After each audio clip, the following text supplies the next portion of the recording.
लोगों का तो शोषण ही किया है, दमन ही किया है, उन पर अत्याचार किया है, उन पर दुराचार किया है। बढ़ेगा। हमारे साथ हरनाम सिंह हैं। आप सफाई कर्मचारी आयोग के यहाँ पे अध्यक्ष भी रह चुके हैं। हरनाम सिंह, सिंह साहब, आप देख रहे हैं अभी जो पूरे देश में हालात हैं, ख़ास करके दलितों को लेकर। आपके दिल्ली में ही अभी Indira Gandhi Delhi technical university for women में जो वाल्मीकि समुदाय के जो महिला कर्मचारी है उनको पिछले दिनों निकाल दिया गया है, जिसकी वजह से आज वो सारे लोग भूख हड़ताल पे हैं। देखिए, तो मैं समझ रहा हूँ कोई भी सरकारें आई उन्होंने दलितों का तो शोषण ही किया है, दमन ही किया है, उन पर अत्याचार किया है, उन पर दुराचार किया है।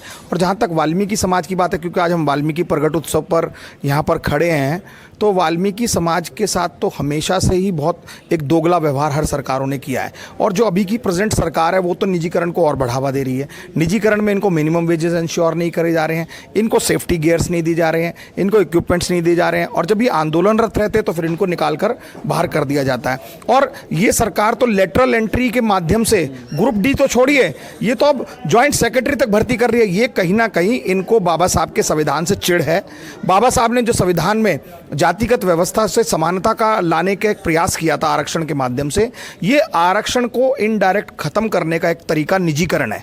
निजीकरण थोप कर ये लोग उसको शोषण कर रहे हैं, और निजीकरण में जो ठेकेदार हैं वो सब इन्हीं के मनुवादी व्यवस्था के लोग हैं जो हमारे लोगों का शोषण दोहन कर रहे हैं और उन पर अत्याचार दुराचार कर रहे हैं। तो हम लोग इसको कोर्ट के माध्यम से भी लड़ाई लड़ रहे हैं। वकील साहब हमारे साथ हैं, हम इनके खिलाफ धरने प्रदर्शन भी कर रहे हैं। 25 तारीख को भी हम धरना कर रहे हैं मुख्यमंत्री के आवास के बाहर, और सैकड़ों सेमिनार्स भी कर रहे हैं। और जगह जगह एमसीडी में भी, दिल्ली की एमसीडी में लगभग पिछले एक साल में 20 बार स्ट्राइक हुई है नॉन पेमेंट पे, यानी कि सैलरी पर। और जिसपे कि हम कोर्ट केस में भी मेरी पिटीशन पे गए और कोर्ट ने इनको लताड़ लगाई कि आप इनको टाइम पर सैलरी दीजिए। 1 लाख म्यूनसिपल वर्कर है, सफाई कर्मचारी दिल्ली में, और जिसने कोरोना काल में, कोविड में फ्रंटलाइन वॉरियर के रूप में काम किया था। और फ्रंटलाइन वॉरियर के रूप में काम करने पर उसका सिला क्या मिला?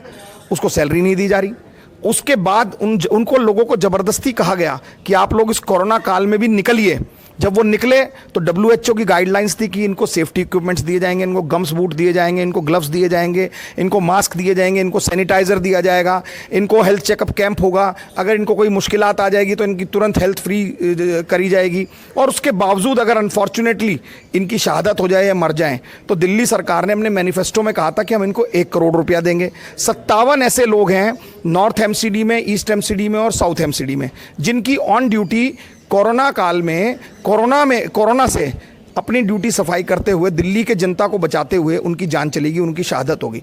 आज तक सरकार ने उसको 1 करोड़ रुपया कॉम्पनसेशन एक्सग्रीशिया नहीं दिया, उनके परिवार के लोगों को कहीं नौकरी नहीं दी। तो मैं समझता हूँ वाल्मीकि जयंती पे फिर आज हम भगवान वाल्मीकि जी के जन्मोत्सव में प्रण लेते हैं कि ये जो समाज का सबसे वंचित तबका है, इसके लिए हम गुरु महाराज से चाहते हैं कि हमें और शक्ति दें कि हम इन सरकारों से, जो इनकी दमनकारी सरकारें हैं, चाहे वो दिल्ली की सरकार हो चाहे वो सेंटर की सरकार हो, हम इनसे लड़ते रहें।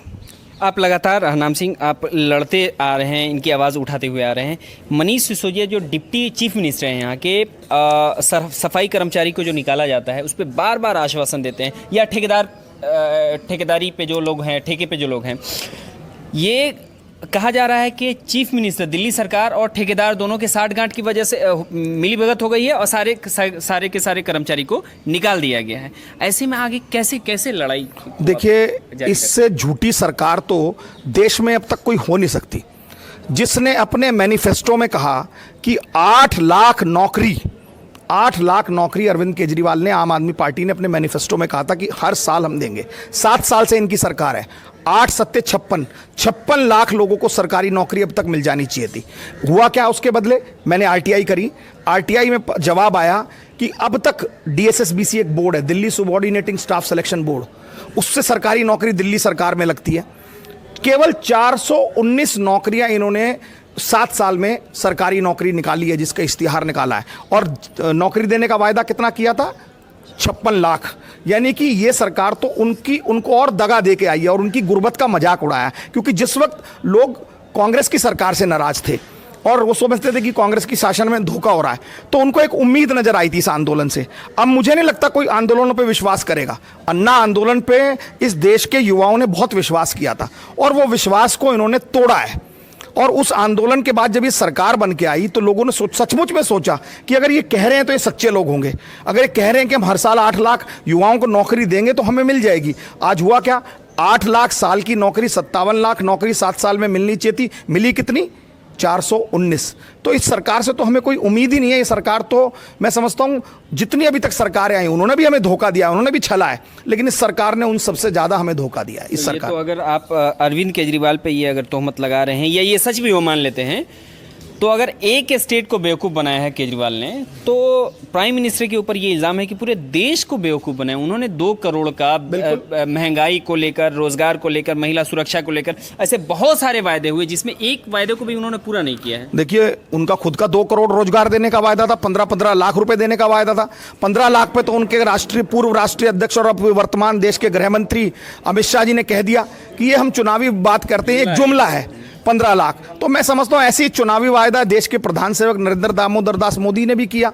देश के युवाओं को ठगा, उन्हें पता लगा कि 70% देश में युवा है जो 25-30 साल से कम एज का है, जिसको नौकरी की तलाश है। तो उन्होंने कहा कि 2 करोड़ नौकरी हम हर साल देंगे।